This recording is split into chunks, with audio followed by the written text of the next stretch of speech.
En quoi les travaux de Charles Darwin diffèrent vraiment de façon importante de celles de Lamarck?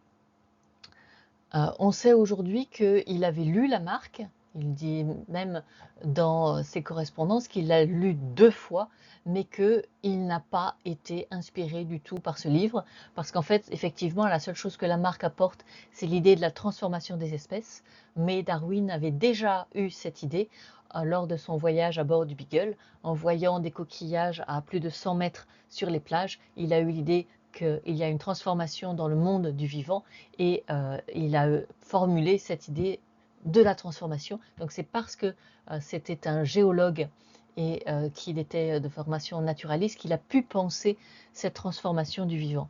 Mais il ne voulait pas le publier parce que il pensait que ça allait être mal accueilli et il a été forcé de, le, de le publier, de le rapporter à l'Académie royale des sciences à partir du moment où un autre géologue intéressé à la biologie a eu cette même idée et donc ils ont tous les deux soutenu le même jour. Et donc Darwin pendant longtemps a gardé ses idées pour lui et il a écrit, et notamment il a écrit un autre géologue, le géologue qu'il avait formé, pour discuter, pour avoir des arguments, parce qu'il voulait vraiment avoir des arguments expérimentaux forts. Et il s'est notamment basé sur la sélection artificielle des pigeons, entre autres, qui était son passe-temps et son hobby. Donc les différences de Lamarck sont résumées ici. Je l'ai repris cette classification un petit peu simplifiée. Donc l'origine de la vie, Darwin n'est pas très prolixe, parce qu'il dit que il est peu probable que l'on puisse l'étudier aujourd'hui, mais dans ses correspondances, il pense que c'est une origine unique avec diversification, alors que Lamarck est encore sur des idées de génération spontanée. Le moteur de l'évolution pour Lamarck, c'est là où on voit que c'est vraiment un vitaliste, c'est une tendance interne, intrinsèque à la complexification, donc il ne l'explique absolument pas, alors que Darwin propose un mécanisme de sélection, et pour dire que ce n'est pas l'être humain qui le fait, comme dans la sélection artificielle dans les élevages, il a appelé ça la sélection naturelle. Mais on lui a reproché ce mot parce que ça faisait penser justement à la sélection que font les éleveurs. Les variations, selon Lamarck, sont induites par le milieu, par l'effort de l'organisme pour s'adapter à son milieu, alors que Darwin suppose que c'est spontané et simplement que ça se transmet de génération en génération, même s'il n'a pas formulé de vraies hypothèses à cette époque. C'est aujourd'hui que l'on interprète ça comme étant des mutations.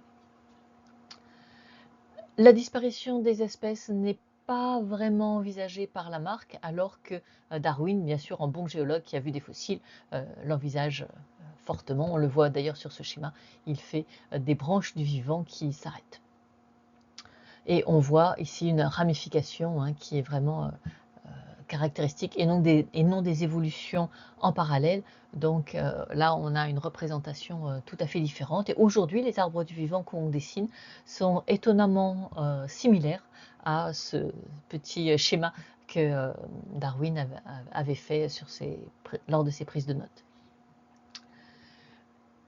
La théorie de Darwin a vraiment été relancée dans les années 40 avec ce qu'on appelle la théorie synthétique de l'évolution, c'est-à-dire que la génétique est venue remplir les faiblesses de Darwin. Darwin n'avait pas d'explication vraiment pour ce qui se passait. Il avait proposé un mécanisme général, mais sans pouvoir vraiment documenter le mécanisme. Et c'est les études ultérieures, à partir des années 40 et au-delà, qui ont fourni un véritable mécanisme. Et donc c'est ce que je vais vous proposer de faire finalement, de ne pas faire du darwinisme historique, mais du néo-darwinisme, c'est-à-dire revoir les positions de Canguilhem à la lumière de ce que l'on sait aujourd'hui de l'évolution. Donc Canguilhem dit que dans l'introduction à l'origine des espèces, Darwin écrit que les naturalistes se réfèrent continuellement aux conditions extérieures telles que le climat, la nourriture comme seule cause possible de la variation, et que pour lui, il n'est pas d'accord. Il dit que ça n'existe que, c'est une explication faible. Donc aujourd'hui, on est d'accord avec ça. On va séparer dans ce qu'on appelle l'environnement tout ce qui est donc l'environnement, ce qu'on appelle le biotope, on va séparer ce qui est abiotique, donc non vivant. Donc c'est pas tout à fait ce que disent les naturalistes de son époque. Donc ce serait effectivement le climat, l'habitat, etc. Tout ça c'est abiotique. Et d'un autre côté, on va s'intéresser à tous les autres vivants qui ont particulièrement intéressé Darwin et qui sont les facteurs biotiques. Donc effectivement, on est aujourd'hui d'accord avec Darwin, l'abiotique n'est pas le moteur majeur de l'évolution. On s'aperçoit que ce sont les interactions entre espèces qui sont le moteur de l'évolution rapide. Par contre, en ce qui concerne les extinctions, effectivement, là, les phénomènes abiotiques reprennent le pas. Donc, en dehors des extinctions, ce sont les relations entre individus vivants, entre les relations biotiques qui sont le moteur de l'évolution, et lors des grandes crises, c'est plutôt les facteurs abiotiques, et en particulier les facteurs climatiques. Donc pour Darwin, il faut deux mécanismes.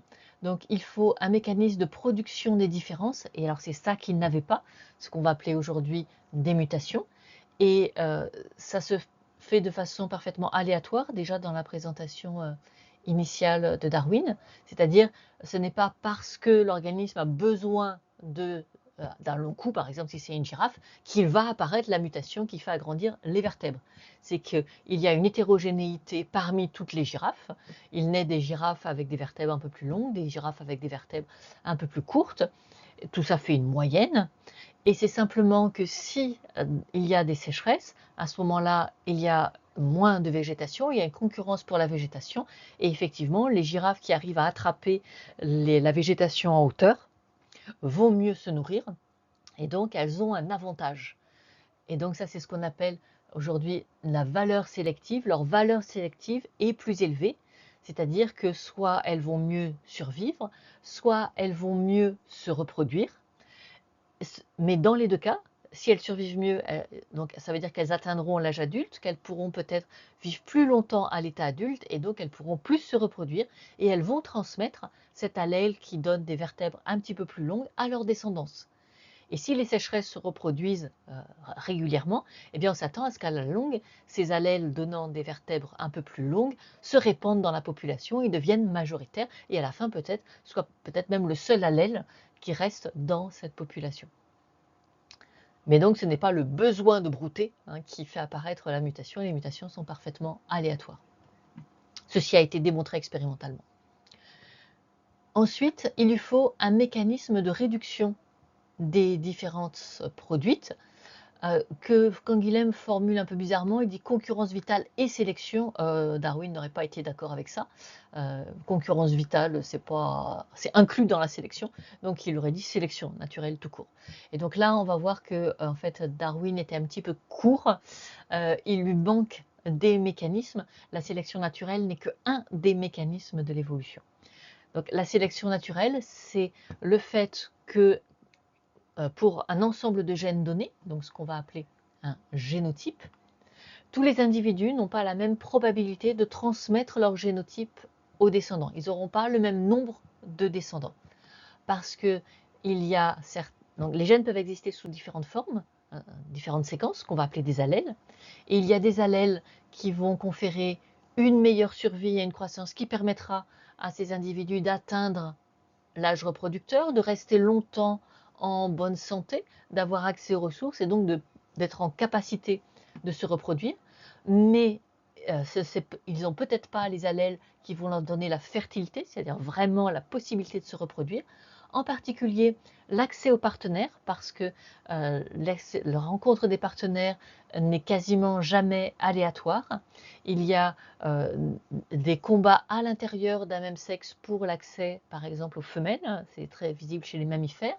Mais il y a aussi le choix des mâles par les femelles, et plus rarement dans l'autre sens. Et puis parfois, il n'y a pas assez de mâles pour les femelles ou pas assez de femelles pour les mâles. Donc c'est ce qu'on appelle le sex ratio. Donc les allèles peuvent conditionner l'accès aux partenaires, et si les individus sont en bonne santé, ont accès aux partenaires, ce qui va encore déterminer la quantité de descendants qu'ils vont avoir, c'est leur fécondité, c'est-à-dire la quantité de gamètes qu'ils peuvent produire.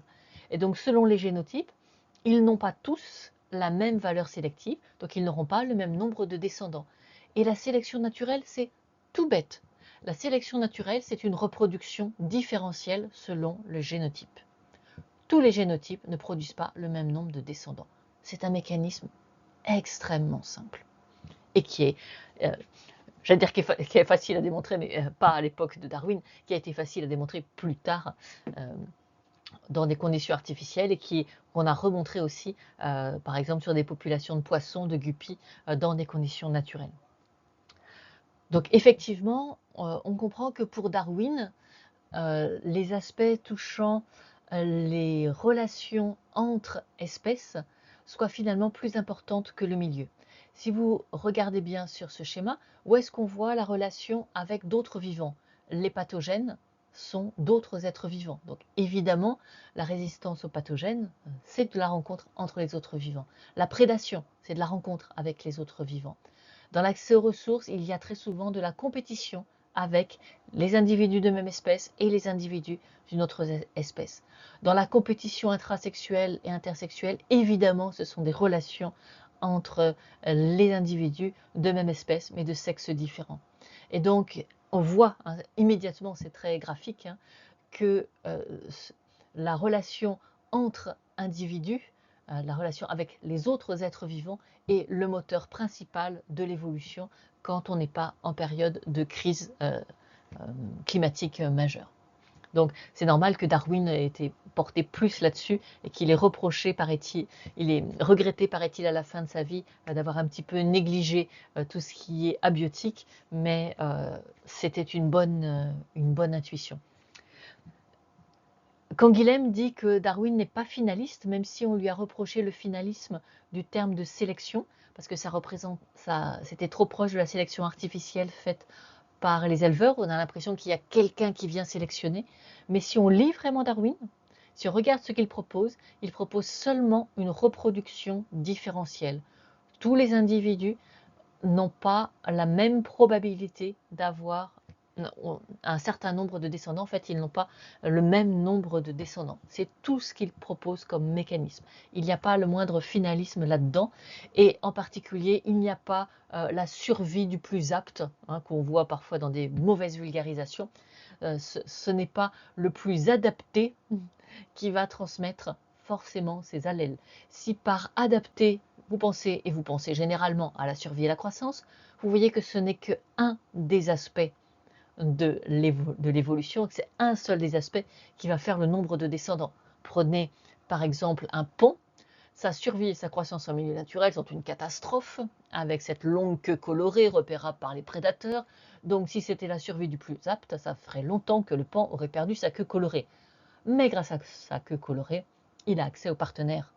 Donc ce n'est pas du tout la survie du plus apte, c'est l'ensemble de tous ces facteurs qui va déterminer le nombre de descendants qu'aura l'individu qui a un certain génotype, et donc qui va déterminer si les allèles responsables de ce génotype se transmettent ou pas dans la population.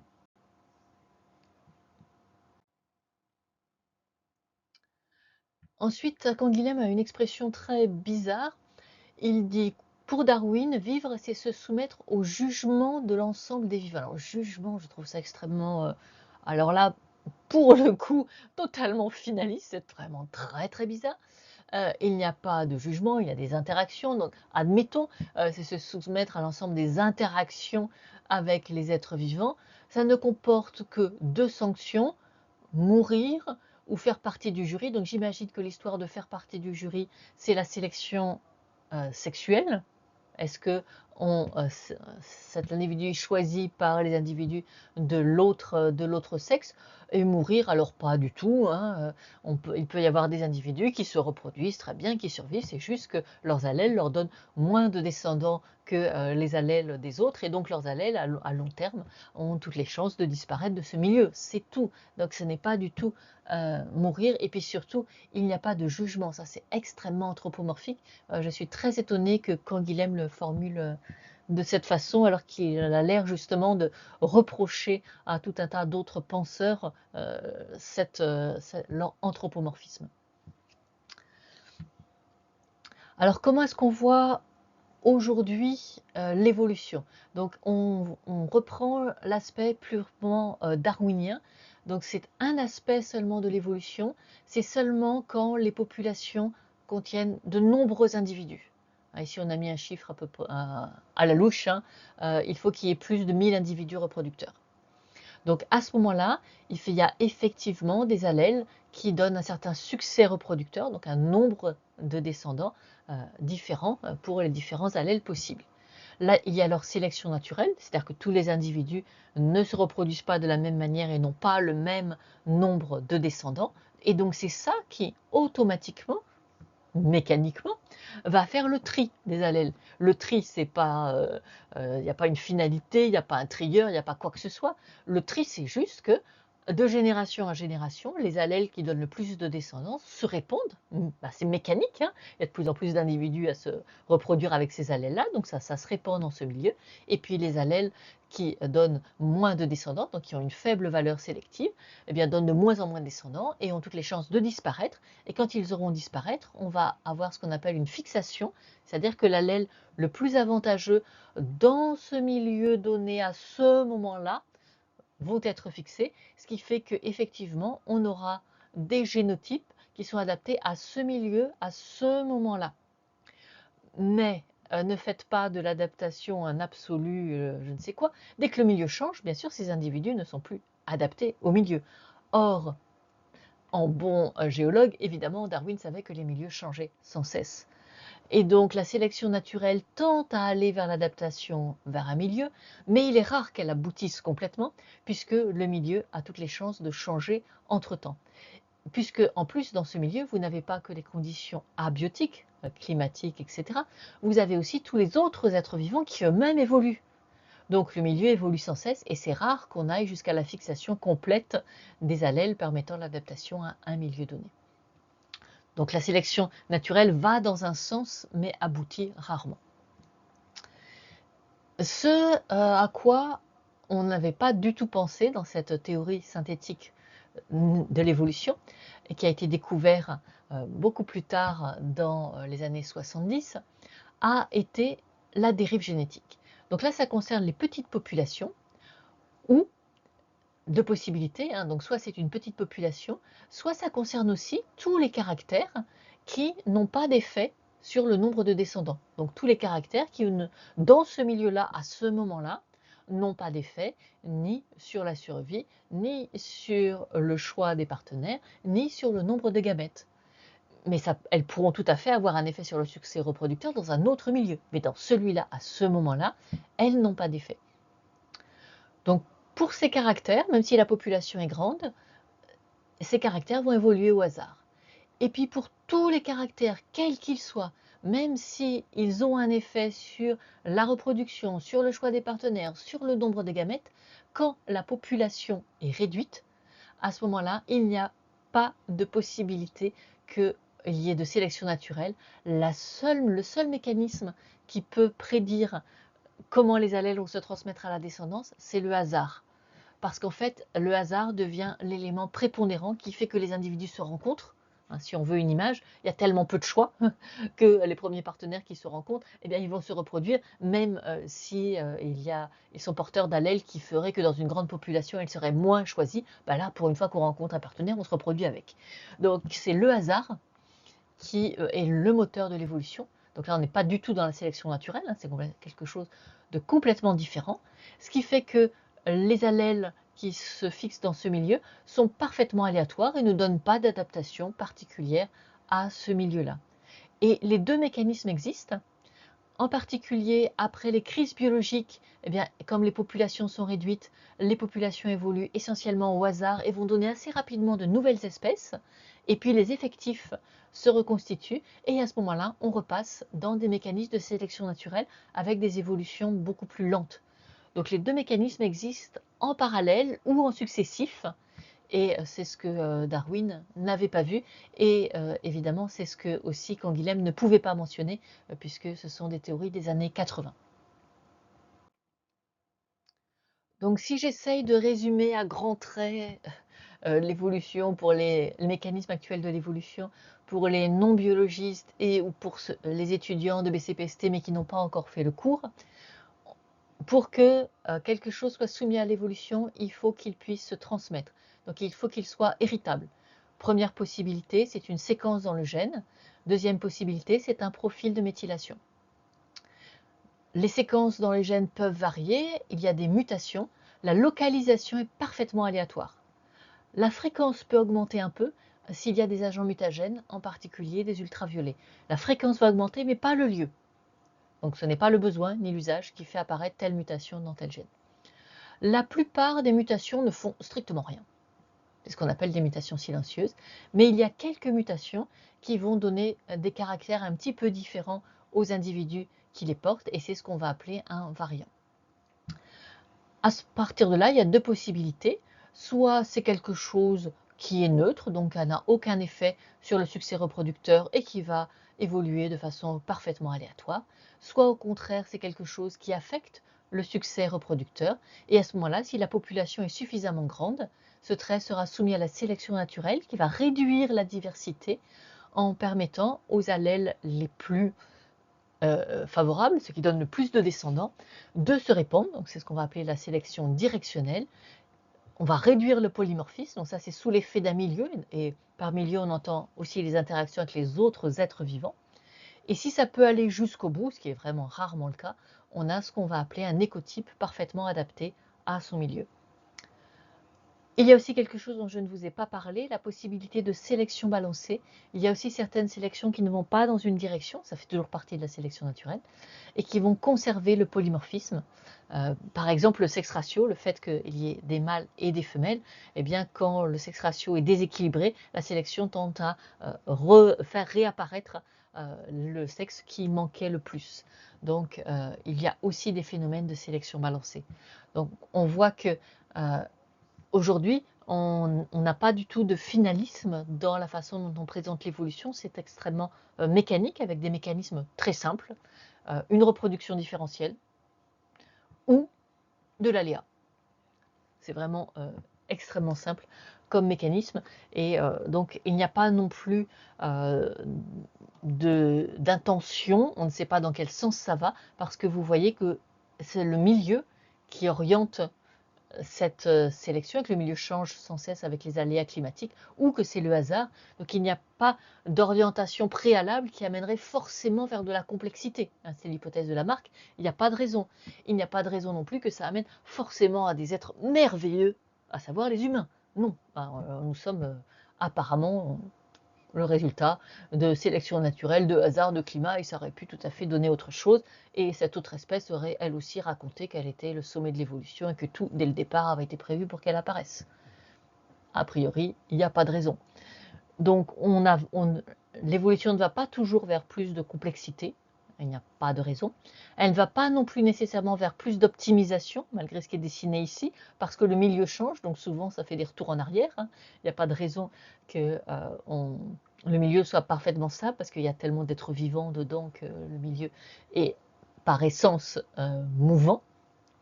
Donc il n'y a pas de direction préférentielle. Et puis, ce n'est pas orienté par la survie de l'espèce. L'espèce qui veut survivre. Mais non, l'espèce ne veut pas survivre. Les individus se reproduisent. Si l'espèce survit pendant un certain temps, très bien. Mais quel est l'avenir d'une espèce? C'est forcément de se transformer en permanence. Elle peut se fractionner, donner deux espèces différentes, mais elle peut aussi disparaître. Il n'y a pas de survie de l'espèce et de mécanisme basé sur la survie de l'espèce. Ça, c'est vraiment du finalisme. Et le survie du plus apte, vous voyez que ça n'a aussi aucun sens. C'est en termes de reproduction que tout se passe. Donc, que vous soyez apte à vivre n'est pas le critère. Le critère, c'est le nombre de descendants. Donc, il faut dépoussiérer un peu les théories de l'évolution de tout un tas de préjugés, dont un certain nombre nous viennent de Lamarck.